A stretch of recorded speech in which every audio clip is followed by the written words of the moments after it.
Fala galera, bom dia, boa tarde, boa noite para você, professor Tiago Andrade, na área mais uma vez. Queridos, nós vamos dar continuidade aos assuntos de logaritmo. Porém, agora nós vamos começar a fazer o estudo funcional de logaritmos, ou seja, função logaritmo. Nós vamos dividir isso em 4 ou 5 aulas. Logaritmos, parte 1, 2, 3 e 4, já foi dado. Agora nós começamos nas funções logarítmicas. Parte 1, 2, 3 e 4. Temos que entender, de fato, como eu vou definir uma função logarítmica, como eu vou aplicar isso no gráfico e como eu vou aplicar isso no dia a dia, que é o nosso objetivo para hoje. Então, vem comigo, vem ser feliz, porque esse assunto é importante, cai no Enem e você vai acertar. Bora lá. Queridos, estou compartilhando na sua tela o slide de função logarítmica para que possamos juntos fazer o estudo mais do que importante, mais do que detalhado desse conteúdo muito bacana e muito especial. Vem comigo.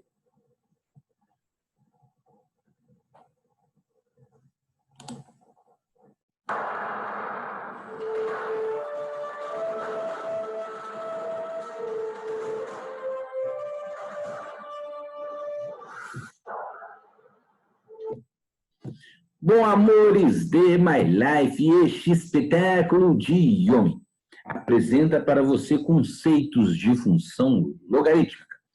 Começamos aqui a parte 1 do estudo funcional logarítmico. Bom, evidentemente que antes de se estudar uma função logarítmica, eu preciso definir muito bem o que é um logaritmo. Porque nós não vamos conseguir fazer absolutamente nada sem definir de fato o que vem a ser um logaritmo e como a gente aplica esse logaritmo.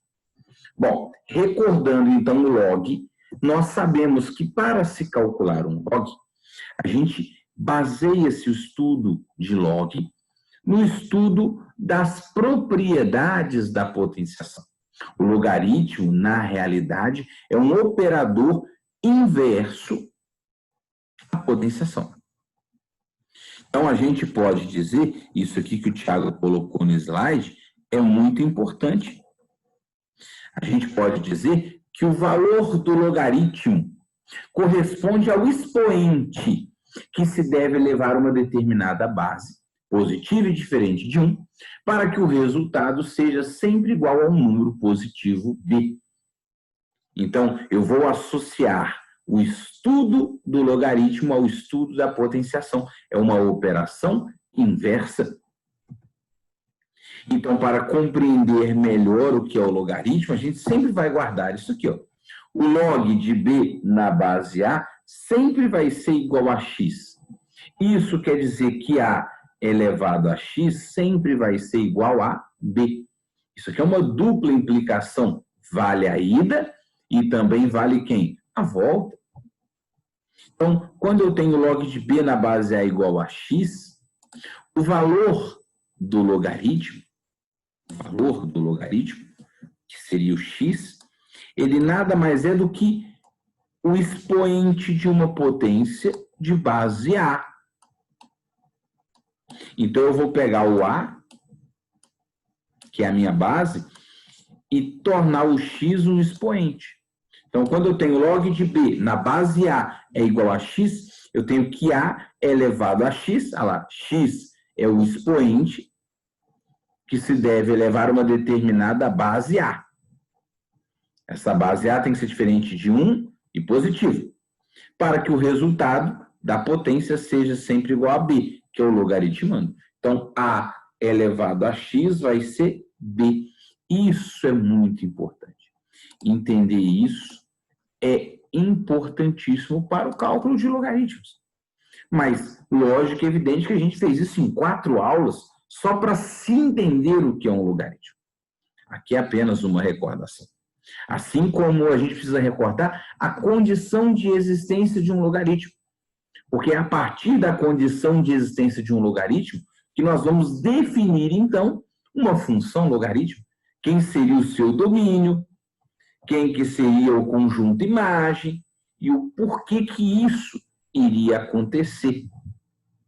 Então, é muito importante a gente entender que quando eu tenho um log de B na base A igual a X, então eu sei que A elevado a X é B, eu preciso entender que o logaritmando B, ele sempre vai ser positivo. E, ao mesmo tempo, eu tenho que entender que a base do log de B na base A, essa base A também vai ser positiva. Porém, ela tem que ser diferente de zero. Isso chama-se condição de existência. E nós colocamos aqui. Quando eu tenho um log de B na base A, eu tenho que considerar que a base A ela é positiva e diferente de 1. Então, não temos mais tempo para você ficar com dúvida em coisinhas que não pode ter mais. A minha base do log, ela sempre vai ser uma base o quê? Positiva. E além dela sempre ser uma base positiva, ela também tem que ser diferente de 1. Porque se a base for 1, o resultado sempre seria 0. Então, isso aqui não faz muito sentido para um estudo funcional e nem para o estudo do log. Então, a base tem que ser positiva. E é evidente que essa base A tem que ser diferente de 1. Porque 1 elevado a qualquer número, o resultado sempre seria 1. Até, desculpa, falei errado, né? Falei que na base 1 seria sempre 0. Não, seria sempre 1. Log de alguma coisa na base 1, 1 elevado a qualquer coisa, sempre vai ser 1. Então, eu não posso variar o B. Então, aí eu tenho um problema. Por isso que a base não pode ser 1. Então, a base sempre vai ser positiva e sempre tem que ser diferente de 1, porque 1 elevado a qualquer coisa sempre vai ser 1. Então, eu não iria variar o resultado do B. Agora, lógico e evidente que eu também preciso entender que o meu logaritmando B, ele também tem que ser positivo. Tiago, então ele não pode ser negativo? Não. Tiago, por que ele não pode ser negativo? Então, não existe log de número negativo. Bom, eu tenho que tomar um pouquinho de cuidado. Para que isso seja negativo, para que o B seja negativo, eu precisaria que o A fosse negativo e que o X fosse ímpar. Então, nem sempre iria existir. Né? Porque mesmo que a base A seja positiva e eleva a um número par, o resultado sempre seria positivo. Então, seria muita condição para existir um logaritmo de um número negativo. A base tem que ser negativa e o expoente tem que ser ímpar. Ah, Jesus! É muita coisa. Então, a gente vai sempre simplificar esse estudo. E como que a gente sempre simplifica o estudo de logaritmos? Bom, a gente vai considerar que o log de B na base A sempre vai ser x. Mas o logaritmando B é sempre positivo. E a base A é sempre positiva, porém tem que ser diferente de 1.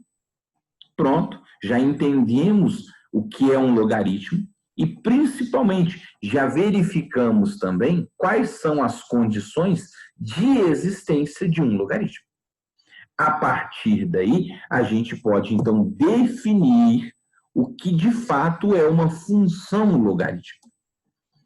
Então, nós vamos estudar aqui agora o que é, de fato, a função logarítmica.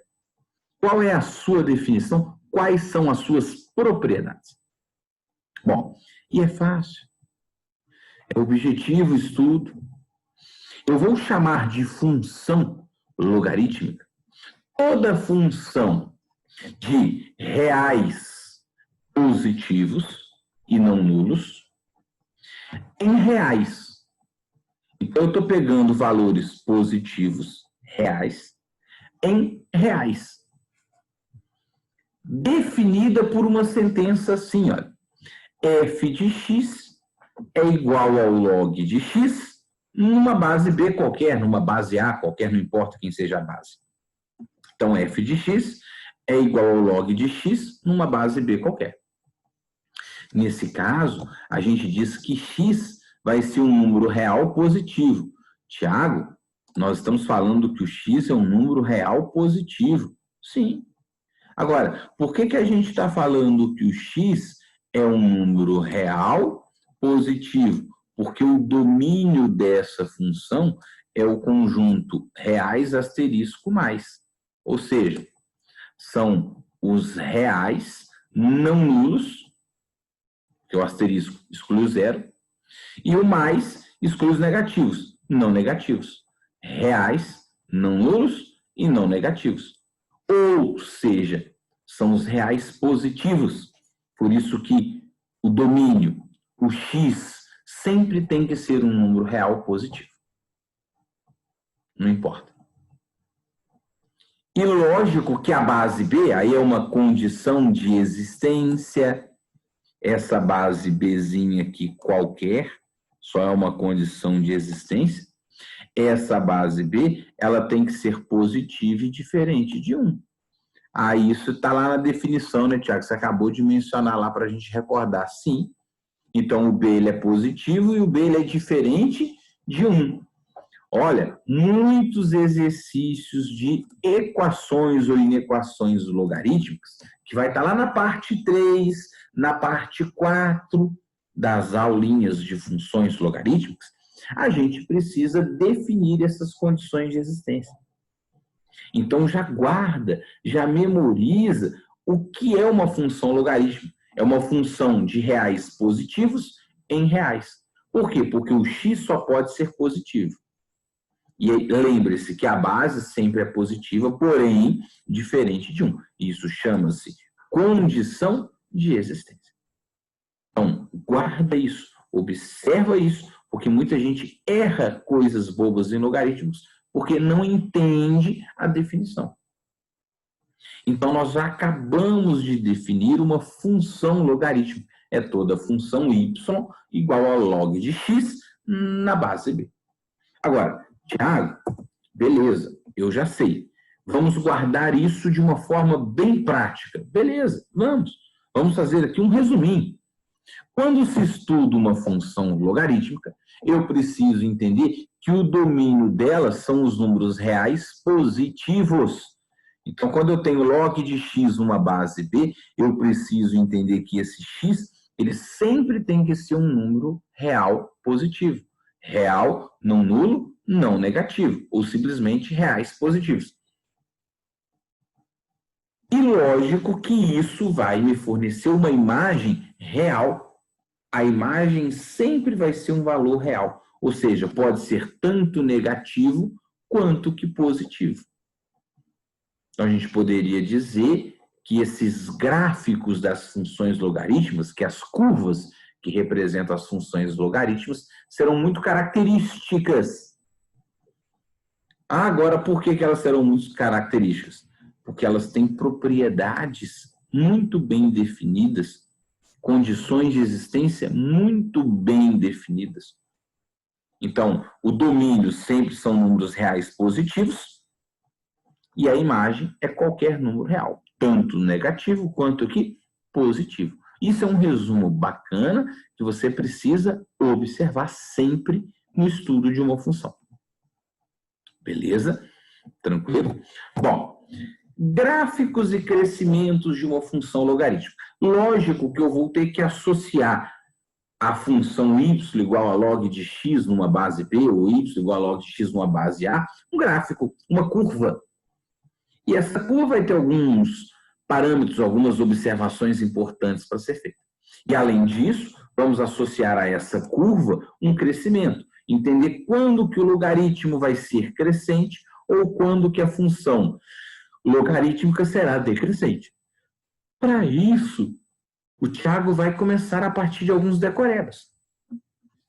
Bom, de forma geral, o gráfico da função y igual a log de x na base A, repara que eu chamei a base agora de A, sempre vai estar localizado no primeiro e quarto quadrante. Tiago, por quê que ele é localizado só no primeiro e quarto quadrante? Gente, de forma geral, para essa função. Se eu mudo o logaritmando log de x mais 5, aí já não vale. Correto? Então, eu tenho que pensar de forma geral. Log de x numa base A qualquer. Ele sempre vai estar localizado no primeiro e quarto quadrante. Por quê, querido? Porque ele sempre vai estar à direita do eixo Y, ou seja, ele sempre vai estar à direita do eixo das ordenadas. Porque só existe logaritmo, ele só é definido quando o meu x, é positivo, quando o meu x é maior que zero, ou seja, à direita do nosso eixo Y. E quando falo primeiro e quarto quadrante, admite positivos e negativos, né? Então, essa condição vai ser característico de gráficos de função logarítmica. Além disso, é importante entender que a curva do logaritmo sempre toca o eixo x no ponto cuja abscissa é igual a 1. Então, olha, se ele sempre vai estar localizado no primeiro e quarto quadrante, eu posso garantir que ele jamais toca o eixo y, ele vai estar à direita do eixo y, a curva. Tanto no primeiro e quarto quadrante, então tanto na parte positiva, quanto que na parte negativa. Porém, ele sempre vai tocar o eixo x, a curva, o gráfico, sempre vai tocar o eixo das abscissas no ponto cuja abscissa é igual a 1. Por quê, Thiago? Porque o log de 1 numa base A sempre é igual a zero, porque todo número elevado a zero é igual a 1. Isso são informações provenientes da definição, mas que você tem que pensar no que o Thiago está falando aqui. Lógico que eu vou admitir que essa função logarítmica pode ser crescente ou decrescente. Vamos primeiro a uma função crescente. De maneira bem ampla, eu posso falar que a função logarítmica vai ser crescente quando ela tiver como base A um número maior que 1. Quando que uma função é crescente? Bom, se eu considerar que para cada x1 menor que x2, implica que o log de x1 na base A é menor que o log de x2 na base A. Então, nesse caso, toda vez que a base for maior que 1, a função logarítmica é crescente. Por exemplo, log de x na base 2. Opa, a base não é 2? 2 não é maior do que 1? Então, eu posso garantir que essa função logarítmica é crescente. À medida que o x aumenta, a função, o y, também aumenta. Isso é muito importante. Vamos dar uma olhadinha nesse gráfico. Então, vamos considerar uma função logarítmica agora simples, definida por f de x igual a log de x na base A. Está aqui. Então, se eu considerar que o f de x é um log de x na base A, o que eu tenho que saber? Que se o A for maior do que 1, se a base for maior do que 1, essa função é crescente. Então, se o A é maior que 1, a função logarítmica é crescente. Olha para cá, o gráfico sempre vai estar no primeiro e quarto quadrante. Ele nunca vai tocar o eixo Y. E ele sempre vai passar no eixo X, no ponto de abscissa 1. Esse ponto aqui, 1, 0.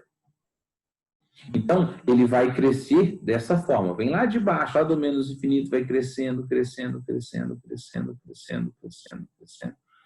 Até o momento que ele vai se estabilizar, vai permanecer, né, muito próximo a esse tipo de gráfico que aqui está. Então, guarda, visualiza o gráfico de uma função log de x na base A. Quando A é maior que 1, é essa situação aqui. Essa é a curva da função logarítmica. Olha que linda a curva. Olha que bacana. Agora, é evidente que isso é para uma função positiva, perdão, para uma função crescente, quando a base A é maior que 1. Agora, várias vezes, por várias situações, teremos também funções logarítmicas decrescentes. E a função logarítmica é decrescente quando a sua base for um número compreendido entre 0 e 1. Ou seja, a base é maior que 0, porém a base é menor que 1. Isso vai trazer para a gente um estudo de funções logarítmicas decrescentes. O que é uma função decrescente? Vamos recordar lá do estudo funcional. Se para cada x1 menor que x2, implica que o log de x1 na base A é maior que o log de x2 na base A. Ou seja, à medida que o x aumenta, a função, o y, diminui. Então, elas têm crescimentos opostos. Então, aí a gente fala que a função é decrescente. E, no caso do logaritmo, a função logarítmica é decrescente quando a base for compreendida entre 0 e 1. Então, por exemplo, a função f de x igual a log de x na base meio, 1 sobre 2, vai ser uma função decrescente porque a sua base é meio, porque a sua base é compreendida entre 0 e 1. Então, isso é muito importante de observar. Isso é bacana a gente compreender. Lógico e evidente que o gráfico, então, de uma função baseada, né, onde o f de x é igual ao log de x na base A, vai ser dado por esse raciocínio. Se o A é maior que 1, era aquela situação, é crescente. Se o A é menor que 1, porém maior do que 0, se a base está entre 0 e 1, o gráfico vai ser representado por uma função decrescente. Então, o gráfico seria assim, ó, vem lá do mais infinito, decresce, decresce, decresce, decresce, decresce, decresce, passa no ponto 1 e 0, e vai decrescendo, decrescendo, decrescendo, decrescendo, decrescendo, decrescendo, decrescendo, decrescendo, decrescendo. Então, guarda esse gráfico, olha lá, nunca toca o eixo Y, sempre passa no eixo X no ponto de abscissa 1. Então, sempre passa no eixo das abscissas no ponto de abscissa 1, para ordenado 1, 0, e ele vai ser decrescente nessa situação, nessa condição. Basicamente, nós vamos fazer esse tipo de estudo sempre. Então, esse entendimento que a curva logarítmica vai ser crescente ou que a curva logarítmica vai ser decrescente é muito importante. Quando que a função logarítmica é crescente? Quando a base é maior do que 1. Quando que a função logarítmica é decrescente? Quando a sua base for menor que 1 e maior que 0. Então, o entendimento da função logarítmica começa aqui. Na próxima aula, Titi vai voltar com a construção gráfica de 2 modelos. Um modelo crescente, um modelo decrescente, para a partir daí fazermos, então, as últimas observações de gráfico. Entender simetria com a função inversa, que é exponencial. Entender a própria simetria entre duas funções logarítmicas, sejam elas crescentes e decrescentes, porque esse processo de simetria também pode ser muito importante para o seu vestibular. Beijos do Titi e até a próxima, se Deus quiser. Bye, bye.